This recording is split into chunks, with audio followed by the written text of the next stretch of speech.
نہ تو اس نے کیا تھا وہ بابا اصل جسم وہی ہے جس طرح اصل انسان یہی ہے، اور وصف تبدیل ہوتا ہے، جیسے کپڑے تبدیل ہونا اعزاز ہے، اس طرح قبر کے اندر جہاں کہیں انسان ہو مرنے کے بعد اللہ اسے متبادل جسم دے دیتا ہے، اور اس جسم کے ساتھ پھر وہاں کا نظام ہوتا ہے۔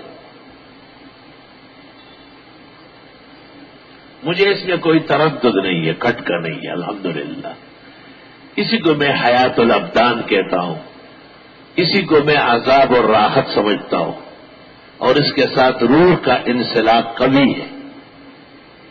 روح اپنے دھڑ اپنے جسم کو قریب سے دیکھتی ہے، اس کی خوشی سے روح خوشی محسوس کرتی ہے، اور اس کے صدمے سے روح کی پرواز کٹتی ہے، صدمے پاتی ہے وہ۔ مسئلہ تفصیلاً کسی مقام پر آئے گا انشاءاللہ تعالی۔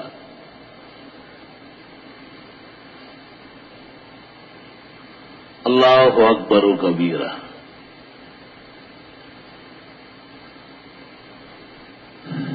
یہاں یہ بات بھی واضح رہے کہ مرنے کے بعد کی زندگی اس پر ایمان لانا ضروری ہے، اس کی تفصیل جس قدر قرآن اور سنت میں ہے اس پر بھی ایمان لانا ضروری ہے۔ تحقیق علماء کرام کی اپنی ہے، کسی کی تحقیق حق کے زیادہ قریب ہے، کسی کی تحقیق میں ذرا پیچیدگی ہے۔ ہمارے ایک دوست جو مجھ سے اس پر بحث کرتے تھے وہ کہتے تھے نہیں یہی جسم ہوگا۔ میں نے کہا پھر آپ یہی کپڑے پہنے، دوسرے نہیں تبدیل کریں، بس یہی جوڑا ہوگا۔ کہنے لگے وہی جو اور ہے وہ بھی تو میرے ہیں۔ میں نے کہا جو دوسرا جسم آئے گا وہ بھی اسی روح کا آئے گا۔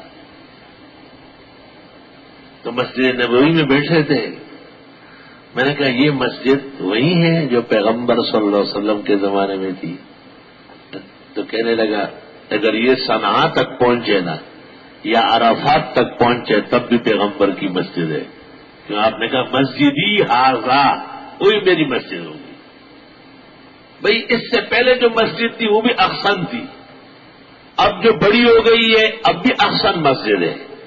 تو مسجد نبوی تا قیامت مسجد نبوی ہے، جتنی بھی تبدیلیاں ہو جائے۔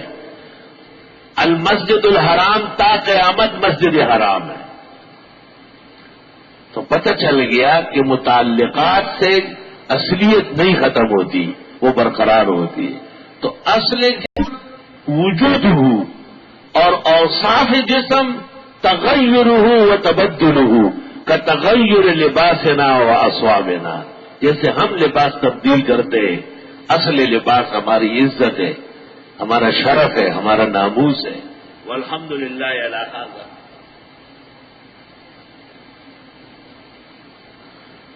اعوذ باللہ من الشیطان الرجیم۔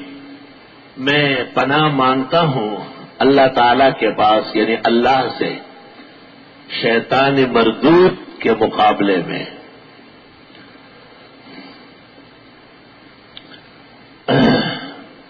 من الشیطان الرجیم، اعوذ باللہ، لفظ اللہ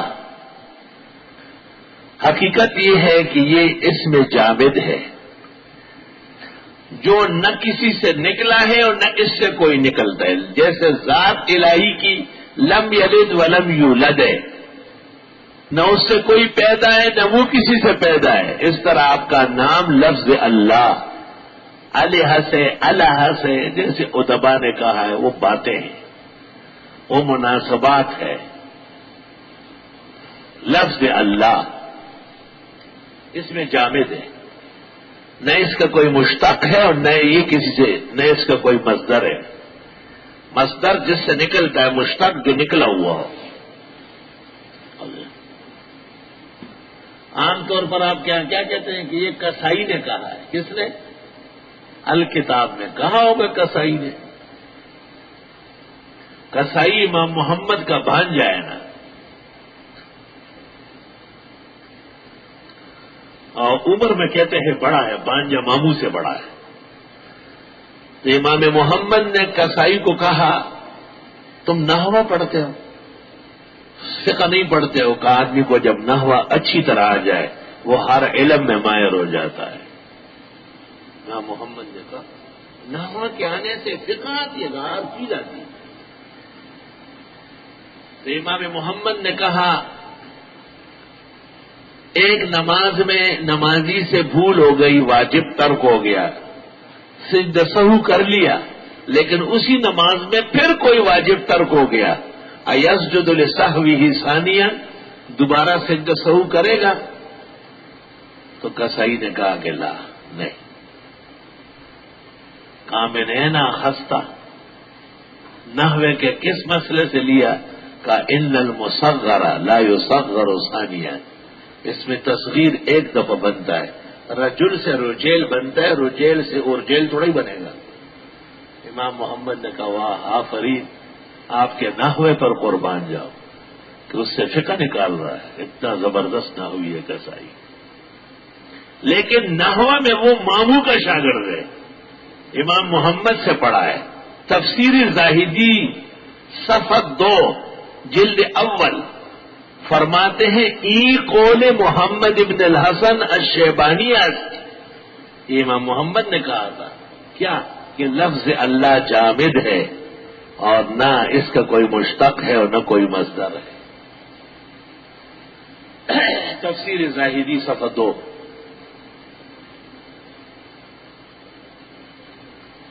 ہاں یہ ٹھیک ہے کہ چونکہ امام کسائی رحمت اللہ علیہ نحوہ پڑھاتے تھے زندگی بھر، امام محمد تو فقہ کے امام ہیں، تو شاید وہ شاگردوں کو کہتے رہتے تھے کہ اللہ بھی لم یلد ولم یولد، اور اللہ تعالی کا نام جو ہے لفظ اللہ یہ بھی یہ اس میں جامد ہے، نہ اس کا کوئی مصدر ہے اور نہ کسی سے مشتق ہے۔ کہتے ہیں مرنے کے بعد اس توحید کے عقیدے سے بخشش ہو گئی، اللہ نے مغفرت فرمائی ہے۔ لفظ اللہ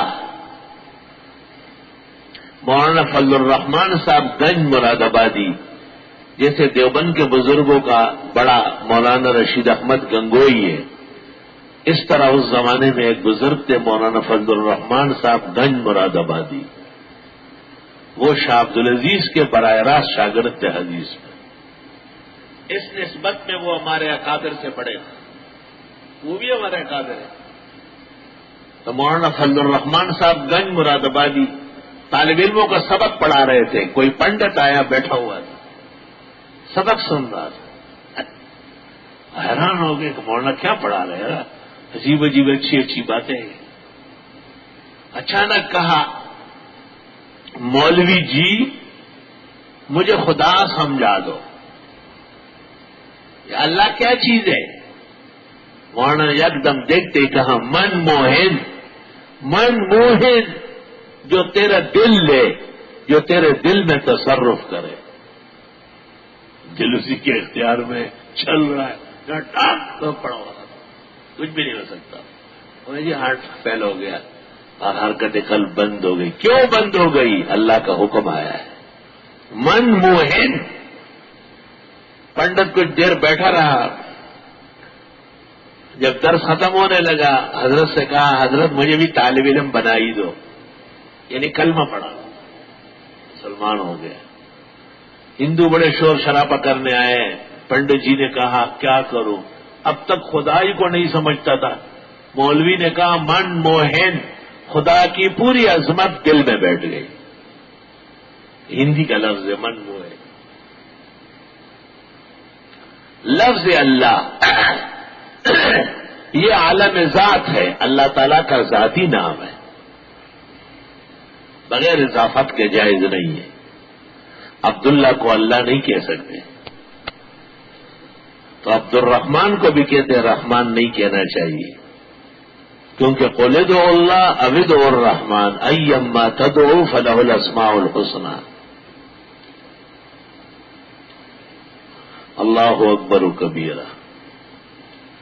بقیہ نام اللہ تعالیٰ کے وہ صفاتی ہے اور وہ بغیر اضافت کے بھی استعمال ہو سکتے ہیں۔ بعض علماء دین کہتے ہیں کہ عبد الغفار کو غفار کہنا گناہ ہے، عبد القیوم کو قیوم کہنا، عبد الحی کو حی کہنا جرم ہے، یعنی یہ بھی وہ نام ہے جو اللہ کے ساتھ خاص ہو رہا ہے.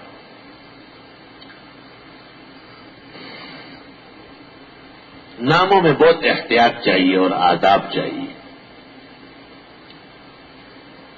لفظ اللہ، متکلمین کہتے ہیں کہ لفظ اللہ کا معنی ہے وہ عالم لذات واجب الوجود، اس خدا کا نام ہے جو ہمیشہ سے ہے اور ہمیشہ رہے گا. المستجمع لجمیع صفات الکمالیہ، اور وہ جامع ہے تمام کمالات کو. قبائح، رذائل، خباثتیں منسوب نہیں ہوگی. عیوب قبح سے منزہ ماوراء الورا ہے اللہ.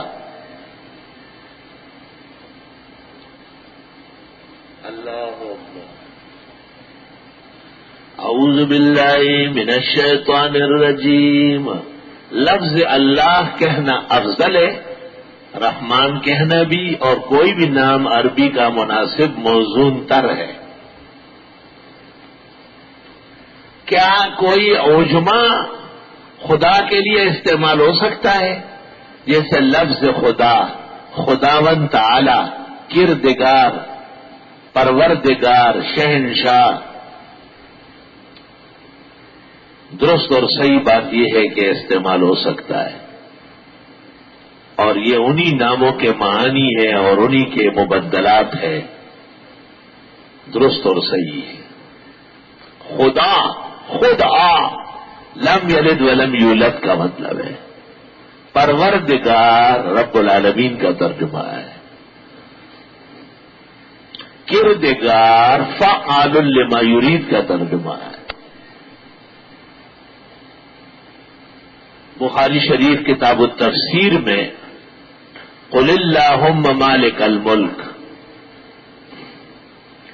یہاں امام بخاری نے سفیان کے حوالے سے ایک حدیث نقل کی اور پھر کہا ہے ملک الملوک یا مالک الملک، مانا ہو شاہان شاہ، شہنشاہ.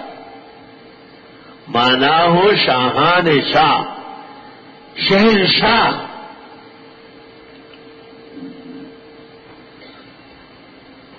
چنانچہ علماء دین کہتے ہیں کہ رسول اکرم صلی اللہ علیہ وسلم کو یا کسی عالم دین کو یا بادشاہ وقت کو شہنشاہ کہنا ٹھیک نہیں،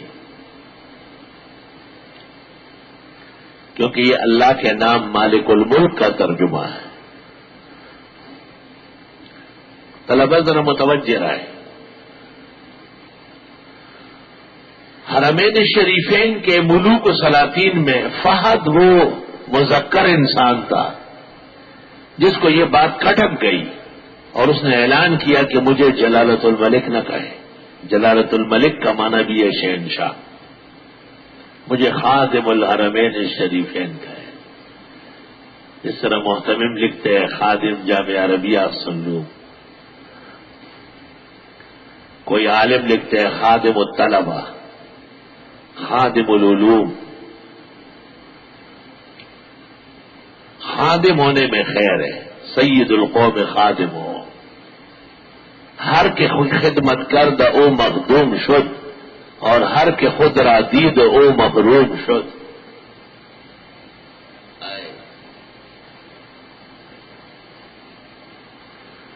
لا الہ الا اللہ. تحقیق سے یہ پتہ چلتا ہے کہ ایک فرقہ ہے فتنہ انکار حدیث کا، جو مختلف رنگوں میں ہوتا ہے. کبھی القرآن کہتا ہے اپنے آپ کو، اور کبھی خاکساروں کے نام سے سامنے آتے ہیں. یہ بنیادی طور پر حدیث کے منکر ہیں.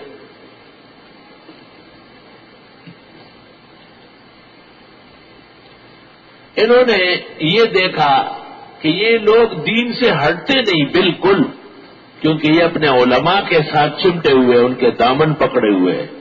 تو علماء سے بے اعتمادی پیدا کرنے کے لیے کہنا شروع کیا کہ خدا نہ کہو، یہ تو ایران کے خداؤں کے نام ہیں، یزدان اور اہرمن۔ یہ بالکل جھوٹا قصہ ہے، بے بنیاد، فضول۔ اور یہ منع کرنے والے آٹے میں نمک نہیں، آٹے میں مکھی کے برابر بھی نہیں، ان کی کوئی حیثیت نہیں ہے۔ درست اور صحیح ہے کہ اس زمانے میں فتنہ انکار حدیث کے مقابلے میں خدا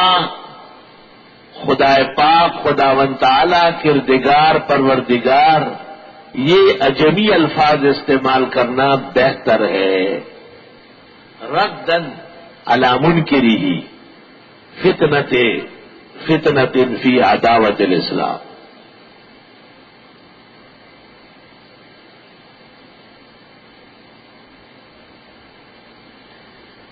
ایک شخص نے نعتیہ کلام میں اس طرح کہا کہ حاجیو آؤ شہنشاہ کا روزہ دیکھو، اور کعبہ تو دیکھ چکے، کعبے کا کعبہ دیکھنا۔ تو ایک اور شاعر نے ان کو لکھا کہ اعلی حضرت یہ کہنا غلط ہے، شہنشاہ کہنا حدیث میں منع ہے، بخاری شریف میں ہے، جلد ثانی کتاب التفسیر میں، کہ یہ بہت بری بات ہے کہ مخلوق کو شہنشاہ کہا جائے۔ ذرا غور سے بات سنو اور مضبوط بیٹھو، بس تھوڑا سا ٹائم ہے۔ اخنل اسما، برا نام ہے کہ مخلوق کو کہا جائے شہنشاہ۔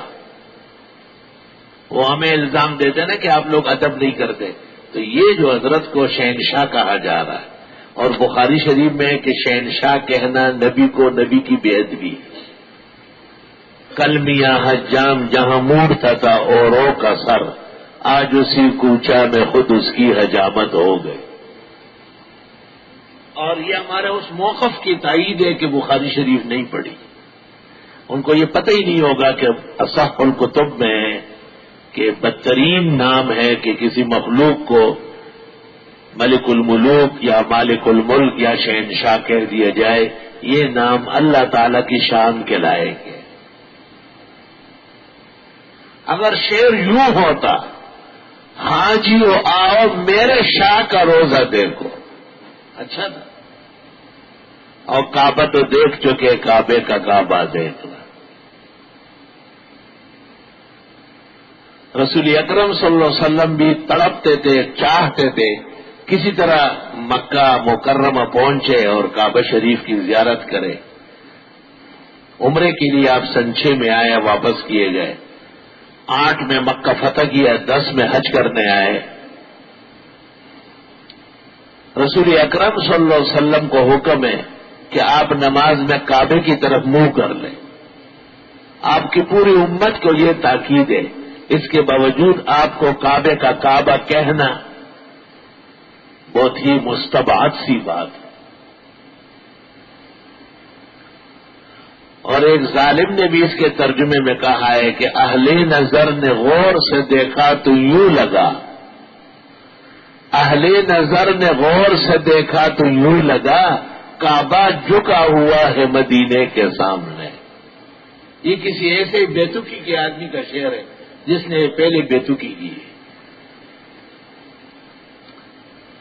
جناب رسول اللہ صلی اللہ علیہ وسلم حدیث مبارک میں فرماتے، ایک نماز کعبہ میں پڑھنا 1,00,000 کے برابر ہے۔ حدیث سنی ہے نا؟ مسجد نبوی میں سامنے حدیث لکھی ہے، میری مسجد میں نماز پڑھنا 1,000 نمازوں کے برابر، 1,000۔ صحیح یہ ہے، اور وہ 50,000 والی معجم میں ہے، لیکن زیر بحث ہے، متکلم فی ہے۔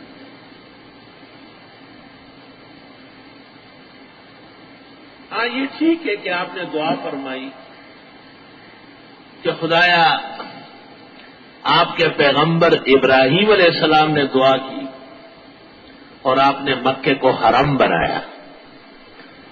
میں بھی دعا کرتا ہوں کہ مدینہ منورہ بھی حرم ہو، تو مسلمان کہتے ہیں حرمین شریفین، دونوں حرم ہیں، لیکن وہ احکام کا حرم ہے اور مدینہ آداب کا حرم ہے۔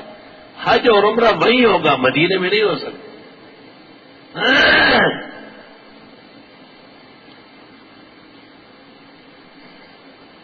لا الہ الا اللہ، سبحان اللہ و بحمدہ سبحان اللہ العظیم۔ اور آپ نے یہ دعا بھی فرمائی کہ خدا جو برکتیں آپ نے مکہ میں دی ہے اسے دوہری کر کے مدینہ منورہ نصیب فرما۔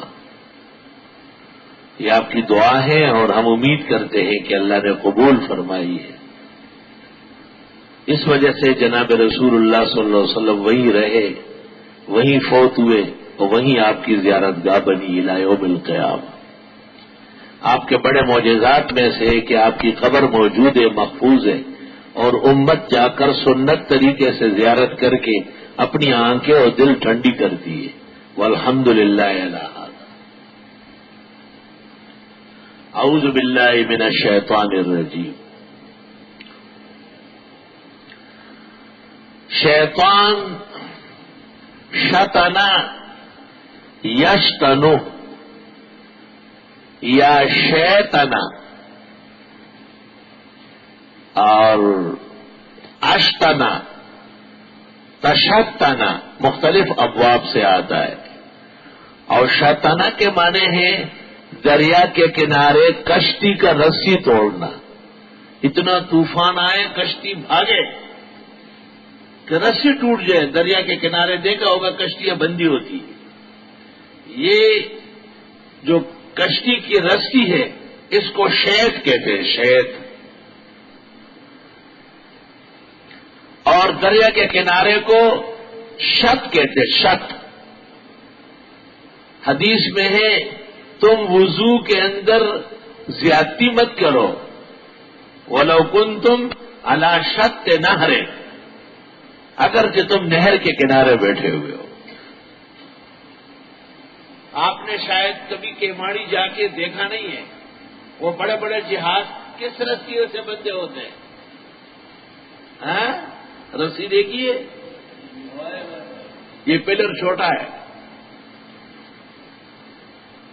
بڑے بڑے بیاستے بڑے بڑے بیاستے ہوتی ہیں، بیاستہ ہی بڑا ارے سر جائز کیا تھا۔ حتیٰ یلج الجمل فی سم الخیاط، اگر اتنی بڑی رسی ہو اور اس کے لیے جو ہے نا سوئی بن جائے، سوا، تو اس میں سے تو اونٹ گزر سکتا ہے۔ تو شیطان کو شیطان اس لیے کہتے ہیں کہ وہ رسیاں توڑ چکا ہے خدا کی نافرمانی کر کے۔ دیکھو جو جانور اصیل ہوتا ہے وہ بغیر رسی کے بھی کھڑا رہتا ہے، اور جو کمسل ہو جاتا ہے، بدماش ہو جاتا ہے، وہ اپنا گھر زمین ڈیرا چھوڑ کے تم دبا کے کہیں بھاگ جاتے ہیں۔ لوگ کہتے ہیں وہ رہا وہی بنے غوباڑ راغل ہے، غوباڑ ہے، غوباڑ ہے۔ ایک مکھی ہے اتنی بڑی، وہ ایک خاص موسم میں بیل کو ڈستی ہے اور پھر اس کو ہوش نہیں ہوتا، بس بھاگنا شروع کرتا ہے۔ ارے تم وہ باڑے ہوئے، یہ اثر کے کیا نام ہے، مغرب کے بعد طالب علم ایسے آرام سے قرآن شریف پڑھ رہے تھے، میں اتنا خوش ہوا اور میں نے نظر کی آیتیں پڑھ کر کے دم کی۔ بس تھوڑی دیر نہیں گزری تھی کہ غوباڑے کرا لو، پھر ادھر ادھر ادھر ہوا۔ خدا کے بندو، عشاء کی اذان کے بعد لوگ آ کے محلے والے نماز پڑھ رہے ہیں، دعائیں مانگ، آپ بھی آداب بجا لائے۔ اللہ تعالیٰ نے آپ کو اتنی مبارک زندگی دی ہے، قرآن کے نام پر دین میں آئے ہیں، پڑھنے بیٹھے ہیں، اتنے فتنوں تکلیفوں کی گھڑیوں میں، اور فتنوں کے مرکزی شہر میں مقتل گاہ میں، جس میں بکرے اور گائے کم اور انسان بے قصور زیادہ کٹتے ہیں، تو آپ تو زیادہ فکر مند رہے ہیں کہ خدا ہمارے ادارے کو، ہمارے درس کو، ہمارے محلے کو، ہمارے شہر کو امن نصیب فرما۔ بہت ہی مہربانی ہوگی کہ آپ مسجد میں بڑے ادب سے رہیں، احترام کے ساتھ رہیں۔ عشاء کی نماز کے آس پاس اذان ہو گئی یا ہونے والی ہے، آپ بھی تو 4 رکعت پڑھ لیں، آپ کے لیے کوئی منع تھوڑی ہے۔ اپنے بڑوں کو بخشے، سیلاب زدگان کو بخشے، یہ جو ناحق شہر میں مارے گئے ان کو بخشے، دعا کر لے مغفرت کی، امن اللہ تعالی سے مانگے۔ مسجد میں عزیز طلباء بڑے آرام و راحت سے رہے، آپ کو پنکھا چلانے کی اجازت، آپ کو ہر وقت بیٹھنے کی اجازت، نمازوں کے اوقات کے علاوہ، درس کے اوقات کے علاوہ آرام کرنے کی اجازت۔ تو جب نماز کے لیے وقت قریب ہو، اذان سے 10-15 منٹ پہلے طلباء باادب، باسلیقہ، باوضو نہیں ہے، فوراً جا کے وضو۔ جب اذان ہونے لگے اس وقت نہیں، آرام سے بیٹھا رہے، اذان آرام سے سن لیں، یا تو اس سے پہلے چلے جاتے یا اذان سننے کے بعد آپ وضو دوبارہ کرنے کے لیے تشریف لے جائیں۔ لیکن یہ نامناسب بات ہے کہ آپ غوغا ظاہر ہے بڑی تعداد ہے، اگر چھوٹی چھوٹی باتیں بھی کرتے ہیں تو وہ تو بڑی بن جاتی ہے، شور مچتا ہے سامنے۔ جب میں بیٹھتا ہوں اندازہ ہوتا ہے کہ بہت زیادہ آرام سے نہیں ہے۔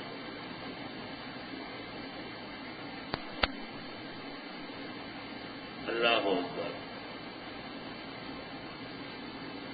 حسن نظم کا خیال رکھنا ضروری ہے۔ اسلام پورا کا پورا ڈسپلن ہے، اعلیٰ اسلوب ہے، عمدہ طور طریقے ہے۔ ہم اور آپ ہی اسلام ہے، ہم سے ہی لوگ اسلام سیکھیں گے۔ اسلام ہمیں ہی اللہ نے نصیب کیا ہے، اسلام کے اصول و فروع یہی ہے جو آپ کو پڑھائے جا رہے ہیں۔ اسلام کی قرآن سے بڑھ کر کوئی کتاب نہ آسمان میں نہ زمین میں ہے۔ انشاءاللہ تعالی درس بھی آپ کا بہت ہی بامعنی اور مفہوم اور مطلوب کے قریب ہوگا، لیکن عمل کرنا فریضہ ہے اور بہت ضروری ہے۔ یہ بات مجھے شیطان پر یاد آئی کہ یہ اچھے لوگوں کو متاثر کرتا ہے۔ مغرب کے بعد تھوڑا سا میں ٹھہرتا ہوں تو دیکھا طالب علم وہ ماہوائے قرآن میں، یا خدا یا پاک۔ میں نے منصور کو کہا یہ ایک ہی عمل پورے شہر کے لیے کافی ہے۔ کچھ میرے جانے سے ہی فساد ہو جاتا ہے، دو چار اپنی کروٹیں بدل لیتے ہیں، اب پھر ایک دوسرے کو دیکھ کے کھڑے ہونے شروع کرتے ہیں، پھر دو چار قدم بھی لیتے ہیں، بس پھر نیشنل اسمبلی کھل گئی۔ نہیں، احتیاط کرنی پڑے گی، اور آپ خیال رکھیں کہ ایسا نہ ہو کہ ہم دوبارہ آپ کے پیچھے آ جائیں۔ یا اذان کے وقت بعض اوقات خیال ہوتا ہے، یا جماعت کے وقت کے کچھ اعلانات کرو لیکن مناسب معلوم نہیں ہوتا، غیر ضروری لوگ بھی ہوتے ہیں کہ وہ ہمارے طلباء مسجد میں رہنے سہنے والوں کے بعد بشریات سے آگاہ نہ ہو تو اچھا ہے۔ شیطان یہ فعلان کا صیغہ ہے اور مبالغہ ہے، شیطان سے اور شتیم سے۔